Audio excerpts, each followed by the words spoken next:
La semana pasada te enseñé un vídeo con un Lamborghini Espada y lo llamé uno de los Lamborghinis más extraños jamás fabricados.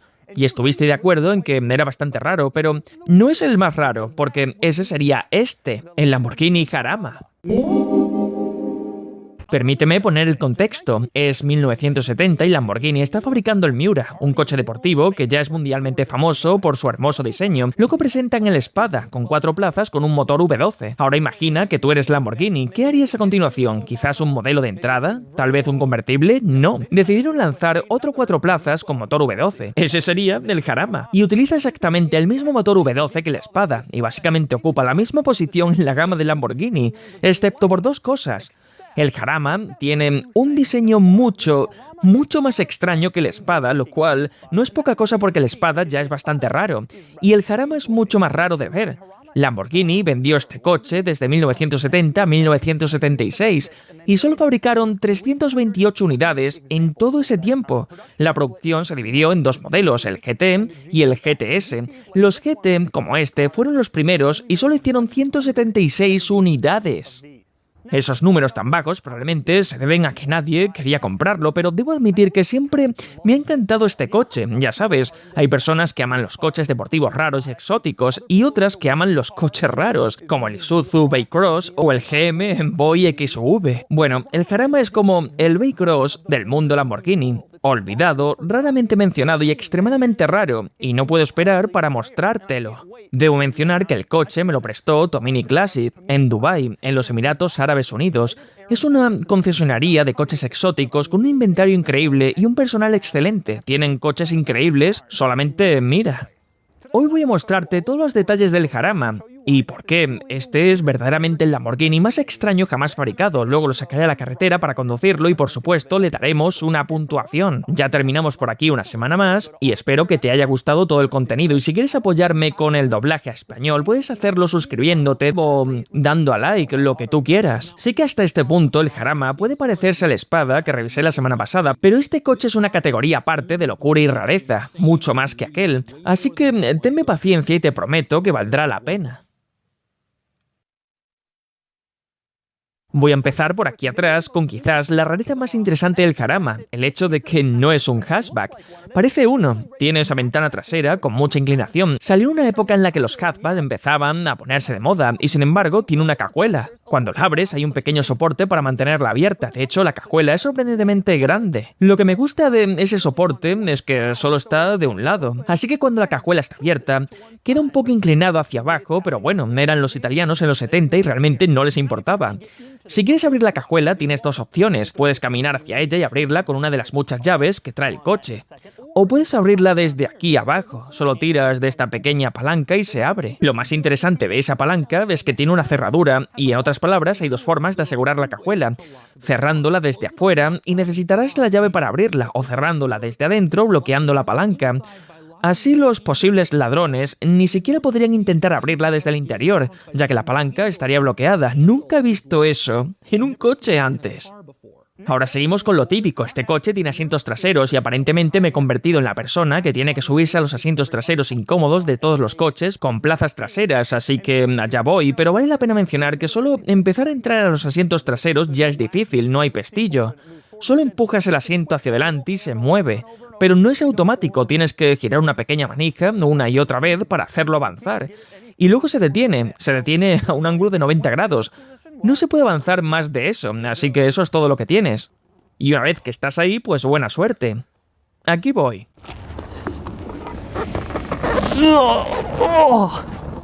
Oh, man. Nunca voy a salir de aquí. Voy a morir en la parte trasera de un Lamborghini Jarama. ¿Sabes qué? Ya estando sentado aquí atrás no está tan mal. Claro, el asiento delantero está completamente hacia adelante, pero en realidad hay bastante espacio. Y tengo mucho espacio para la cabeza, probablemente unos 10 centímetros, tal vez 5. Pero el problema es simplemente entrar. Si el asiento pudiera avanzar más, no sería tan grave, pero como no lo hace, esto básicamente es un coche para 2 personas, con asientos traseros que están ahí solo para poner cosas. Aunque es casi imposible acceder a esos asientos traseros, vale la pena notar que Lamborghini les puso un cenicero porque, después de todo, eran los 70.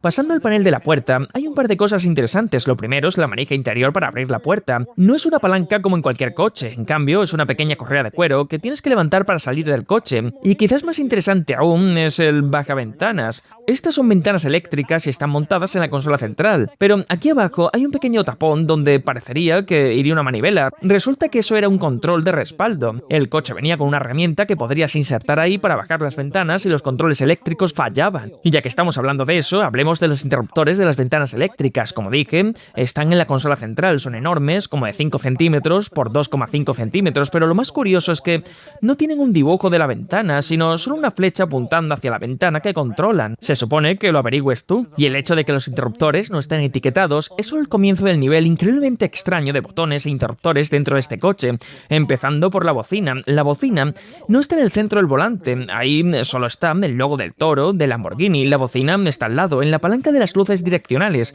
La empujas hacia el volante y eso activa la bocina. La bocina en este coche es bueno.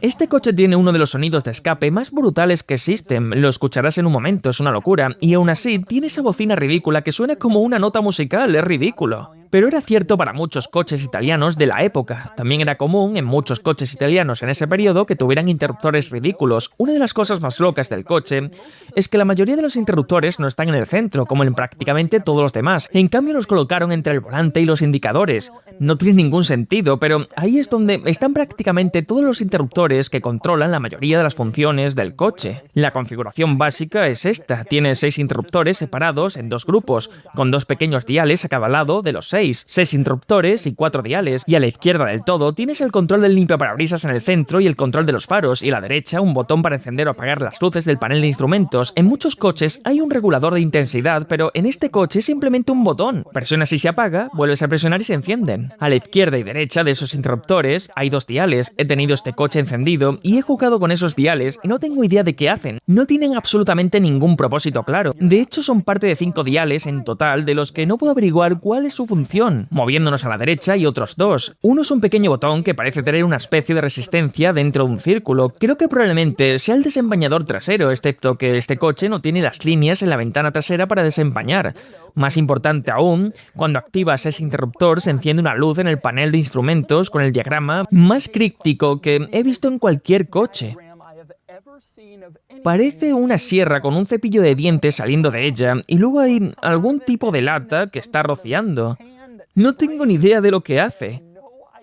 Y está lejos de ser el único símbolo críptico en el interior del coche. A la derecha de este botón, con la resistencia, hay otro botón y ni siquiera sé o se parece a un plato de sopa. Míralo.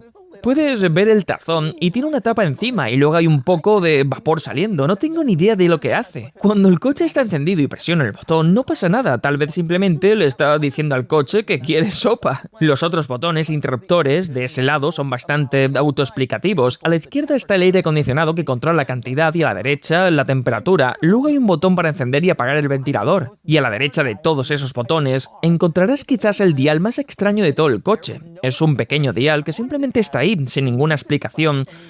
La radio está en otro lugar, ni siquiera está en la consola central, ya hablaremos de eso en un minuto, pero este dial simplemente está ahí y hace algo con la música. Estuve probándolo y descubrí que cambia en qué parte del coche se escucha la música. Si lo giras completamente a la derecha, suena en el lado del pasajero, y si lo giras a la izquierda, cambia y se escucha en los altavoces del conductor. Nunca he visto un coche con un dial para esta función, pero este lo tiene. Por supuesto, también hay otro cenicero en el centro, lo cual no es ninguna sorpresa, y debajo de eso hay algo que resume perfectamente la calidad de fabricación de estos Lamborghinis antiguos, los interruptores de control de clima que dirigen a dónde va el aire. Puedes ver que no están rectos, de hecho ni siquiera están cerca de estar rectos, pero no parecen que hayan sido movidos. Míralos, encajan justo en el cuero, lo que sugiere que en la fábrica los pusieron ahí en esa configuración tan rara donde uno está más alto que el otro. Y Lamborghini los dejó así, dijo, sí, así está bien. Y ese sí, así está bien, también se aplica a la radio, que está en el lugar más extraño que he visto en ningún coche.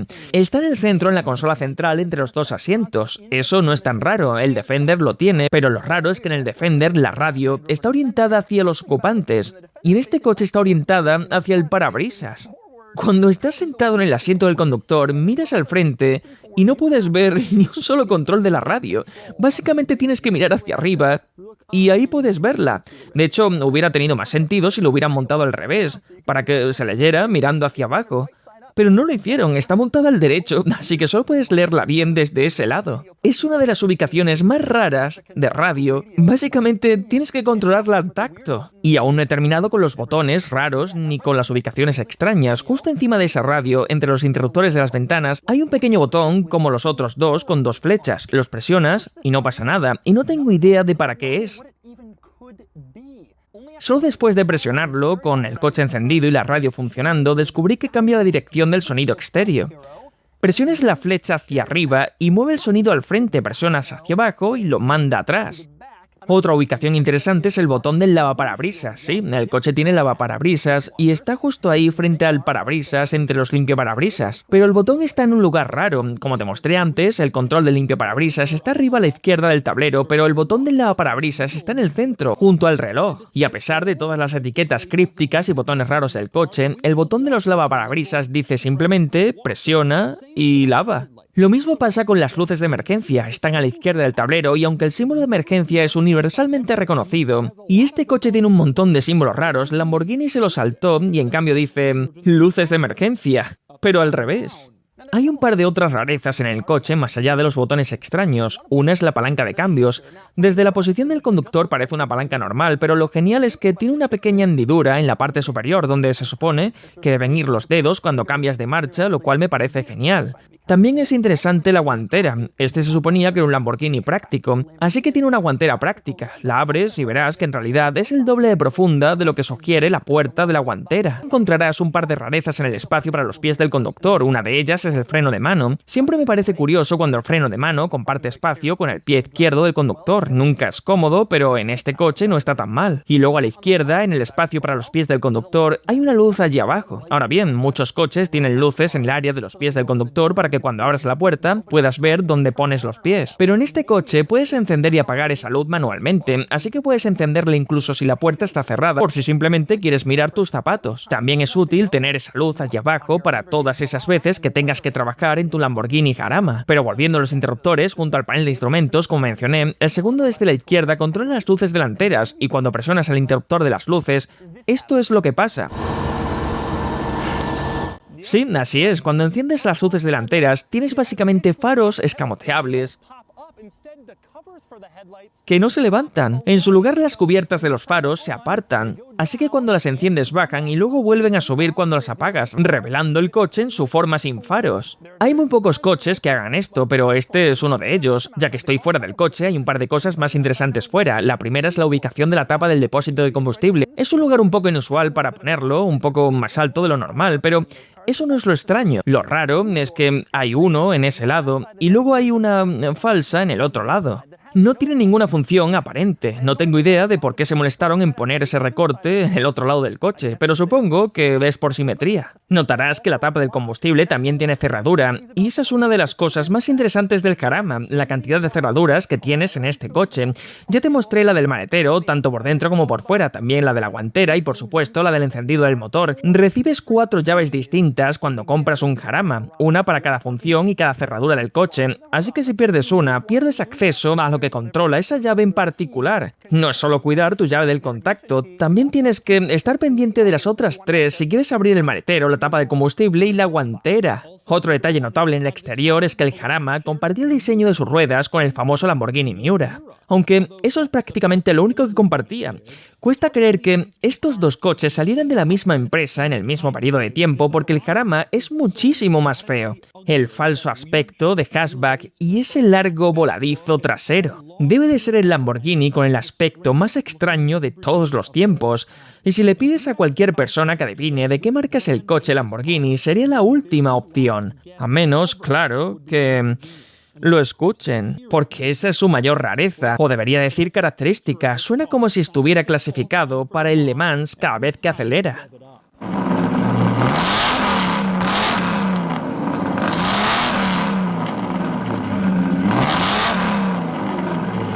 Vale, esos son los detalles y características curiosos del extraño Lamborghini Jarama, y ahora es hora de la otra rareza más. Simplemente subirse al volante y conducirlo. Con solo 328 unidades fabricadas en todo el mundo, sospecho fuertemente que hoy, o este mes, Seré la única persona conduciendo un Jarama. Vale, hora de conducir el Jarama. Lo primero que notas es que es increíblemente estrecho por dentro, diseñado para pequeños hombres italianos.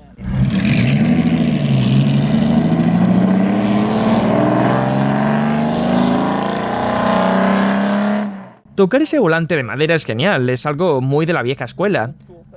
Primera impresión es que el embrague no es tan malo como esperaba, en realidad está bastante bien. ¡Wow! El sonido es maravilloso. Y solo voy a 4000 revoluciones por minuto.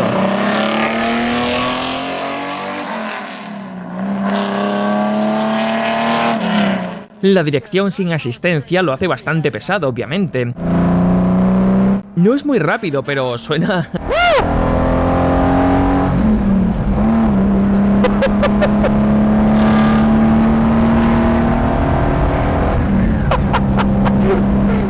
No es muy rápido. Pero suena increíble. Es uno de los coches con mejor sonido que he llevado.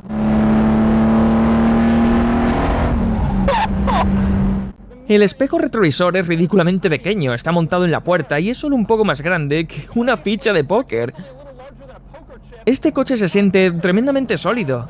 Estamos en la autopista y claro, es una carretera muy lisa, pero en realidad se conduce muy bien.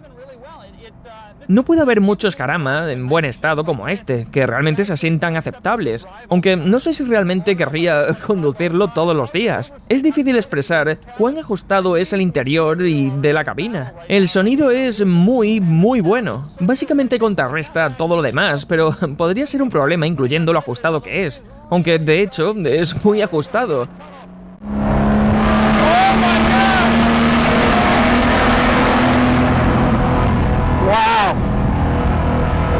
Tío, el sonido es increíble. Suena impresionante incluso fuera del túnel. Quiero decir, es increíble lo bien que suena.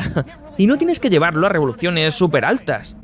Empiezas a olvidarte de lo extraño que luce el coche cuando escuchas el sonido. La dirección es increíblemente pesada y es un coche bastante grande, así que moverlo no se siente ágil ni maniobrable. Lo gracioso es que no voy tan rápido, solo voy a 90 km/h, que son como unas 65 millas, pero se siente como si fuera mucho más rápido. Es por el sonido. Aún así es cómodo. La verdad es que, bueno, es cómodo, sí, los asientos son agradables y tengo suficiente espacio en todos los sentidos, excepto por mis rodillas, claro. Pero tengo como unos 10 centímetros hasta el techo y, bueno, hay espacio. No es un deportivo tan apretado.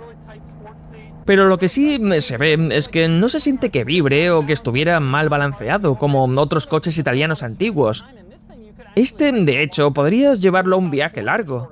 Y así fue la experiencia con el Lamborghini Jarama. Este es el Lamborghini con el aspecto más extraño. Y cuando salió a la venta en los 70, era el segundo coche de 4 plazas de Lamborghini con el mismo motor V12, así que no tenía un propósito real. Hoy en día, estos se venden por, no sé, tal vez $200.000, pero eso si lo logras encontrar, y encontrar uno no es tarea fácil. Estoy muy contento de haber encontrado este y de haber tenido la oportunidad de probar un Lamborghini muy diferente a los que conocemos. Y ahora es el momento de darle una puntuación. Sumándolo todo, la puntuación es de 43 de 100, lo que está entre los peores, pero bueno, es viejo, incómodo, difícil de mantener y lento según los estándares modernos, claro, pero también es raro, extraño y me encanta. Este es uno de los primeros, un Jarama GT, y solo se fabricaron unos 100 y... ¡Oh!